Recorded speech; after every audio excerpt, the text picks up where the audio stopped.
अस्सलाम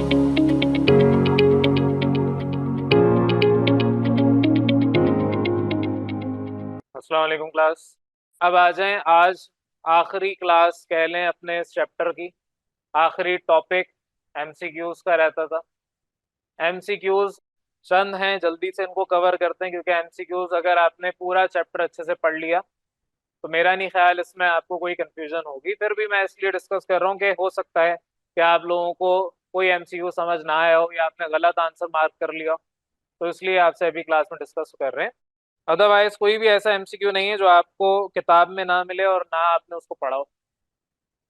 यहाँ पर आपके किताब में पहला एमसीक्यू डिस्कस करवाया है, soap is the term for a salt of. तो आपकी किताब में ये सारी चीजें लिखी हुई हैं। सॉल्ट ऑफ फैटी एसिड, उसको हम सोप कहते हैं। सोप बनता कैसे? आपका फैटी एसिड होंगे तो ही तो सोप बनेगा। तो ये जो आपका हाइड्रोफोबिक पार्ट होता है वो फैटी एसिड्स का होता है।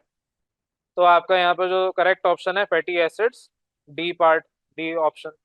सेकंड पे आ जाए, सरफेक्टेंट्स रिड्यूसेस द, जो भी आपके है डैश लिखा हुआ है, ऑफ वाटर। तो सरफेक्टेंट सरफेस टेंशन को, सरफेक्टेंट नाम से हमने इसको याद रखा था, सरफेस टेंशन को रिड्यूस करते हैं। तो वाटर की सरफेस टेंशन को रिड्यूस करने वाले जितने भी उनको हम सरफेक्टेंट्स कहते हैं। नेक्स्ट बात कर रहे हैं, थर्ड आपसे एमसीक्यू का है, the carboxylate end of the soap. Carboxylate carboxylic acid से, ठीक है, कार्बोजाइलिक एसिड आपको पता होना चाहिए। एंड में जो इसका कह लें फंक्शनल ग्रुप है, COOH आता है। Carboxylate end of the soap molecule that is attracted to water. यहाँ आंसर आपको खुद ही मिल जाएगा, अट्रैक्टेड टू वाटर। तो वाटर को जो अट्रैक्ट करता है उसको हाइड्रोफिलिक कहते हैं। तो आपके सवाल में ही जवाब है। तो बहरहाल that is attracted to water is called hydrophilic and. तो ये जो एंड होता है, एक ऑर्गेनिक पार्ट है हाइड्रोफोबिक, एक आपका इनऑर्गेनिक पार्ट है हाइड्रोफिलिक। तो हाइड्रोफिलिक एंड जो आपका है उसको हम कार्बोजाइलेट एंड भी कहते हैं। नेक्स्ट पे आ जाए, the use of potassium hydroxide. ये आपकी किताब में हमने ये पढ़ा भी था। सॉफ्ट सोप बनाने के लिए पोटेशियम हाइड्रोक्साइड यूज किया जाता है, हार्ड सोप बनाने के लिए सोडियम यूज किया जाता है। नेक्स्ट पे आ रहे हैं, citric acid is used in the preparation of cold drinks for सोर टेस्ट। जो खट्टा टेस्ट आपको चाहिए होता है उसके लिए हम यूज करते हैं सिट्रिक एसिड। किताब में अगेन ये सारे जुमले वहां पर लिखे हैं। नेक्स्ट आपका है, the centrifuge machine use for separation of. Sugar के अंदर पड़ा था, शुगर के क्रिस्टल्स को सेपरेट करने के लिए आप सेंट्रीफ्यूज मशीन यूज कर रहे थे। तो बहरहाल इसको करेक्ट कर लें। Next, abrasives are water in soluble minerals. Soap के अंदर, मुझे याद पड़ रहा है सोप के अंदर ही था। तो एब्रेसिव्स आपके वाटर इन सॉल्युबल मिनरल्स होते हैं, लिखा होगा किताब में। नेक्स्ट पे आ रहे हैं, the harvesting is most important step of. ज़ाहिर हार्वेस्टिंग आप कहाँ कर रहे थे? शुगर केन की कर रहे थे। तो शुगर केन की हार्वेस्टिंग किए बगैर तो शुगर आ नहीं सकता, इसलिए यहाँ पर सबसे इम्पोर्टेंट आपका इम्पोर्टेंट स्टेप है प्रिपरेशन ऑफ शुगर के लिए। नेक्स्ट पे आ जाए, which of the following is use as jet fuel. जो टेबल आपकी किताब में दिया हुआ है उसमें ये चीज लिखी होगी। वैसे भी आपको याद होना चाहिए कि जेट फ्यूल में केरोसिन ऑयल डलता है। तो बहरहाल आपके पास यहाँ पर केरोसिन ऑयल का दुरुस्त जवाब है। आखिरी एमसीक्यू है, उसके बाद फिर आपकी पूरी किताब, पूरा चैप्टर, सब कुछ सिलेबस खत्म हो जाएगा। नेक्स्ट है, which one of the following is not a function of fraction of crude oil. Fraction of crude oil यानी क्रूड ऑयल से निकलता इसमें से ना हो।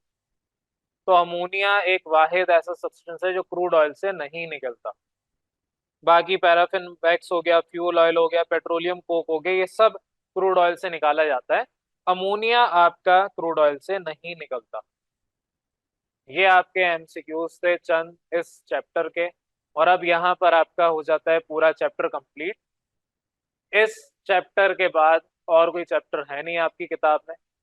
तो यहाँ पर आपका सिलेबस मैंने पूरा का पूरा करवा दिया कंप्लीट। ये कह सकते हैं कि आपकी किताब यहाँ पर हो गई है खत्म। लेकिन खत्म होने का मतलब ये हरगिज नहीं है कि आपकी पढ़ाई खत्म हो गई है या आगे आपका पढ़ना बिल्कुल केमिस्ट्री में एंड हो गया है।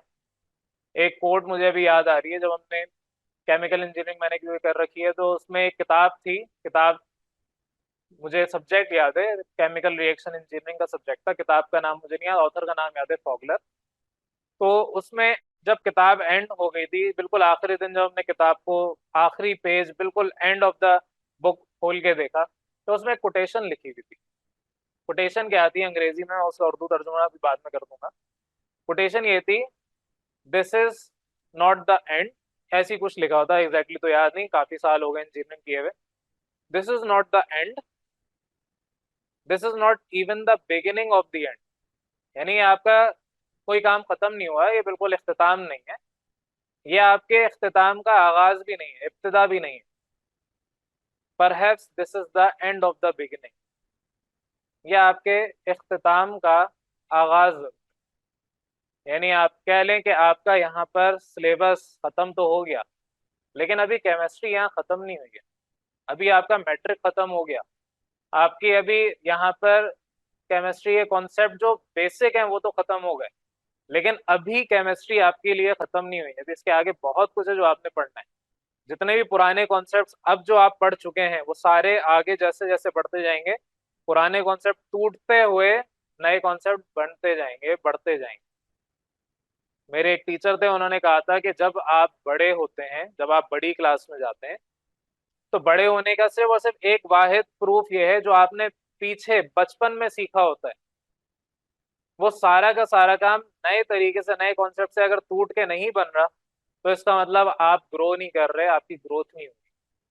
और अगर आपने पुराना काम पीछे सही तरीके से पढ़ा है या नहीं पढ़ा, जो भी है, पुराने कॉन्सेप्ट जो रखे थे वही आज तक चल रहे हैं, और उनको ब्रेक करके नए कॉन्सेप्ट नहीं बनाए, तो उसका मतलब आपकी ग्रोथ नहीं हो रही। अब मेजोरिटी केसेस में ये चीजें सही भी होती हैं, गलत भी होती हैं, लाजमी नहीं हर चीज में ये बात फिट हो, लेकिन बहरहाल पॉइंट आपको क्लियर होना चाहिए कि ये this is not the end, लेकिन at least this is the end of your beginning. जो एज अ बिगिनर आपको आना चाहिए था वो सब आपने पढ़ लिया है। अब आपके शुरुआत जो होनी थी वो खत्म हो गई है, लेकिन अभी खत्म कुछ नहीं हुआ। तो अभी आपकी पढ़ाई खत्म नहीं हुई, अभी तो पढ़ाई आपकी स्टार्ट हुई है।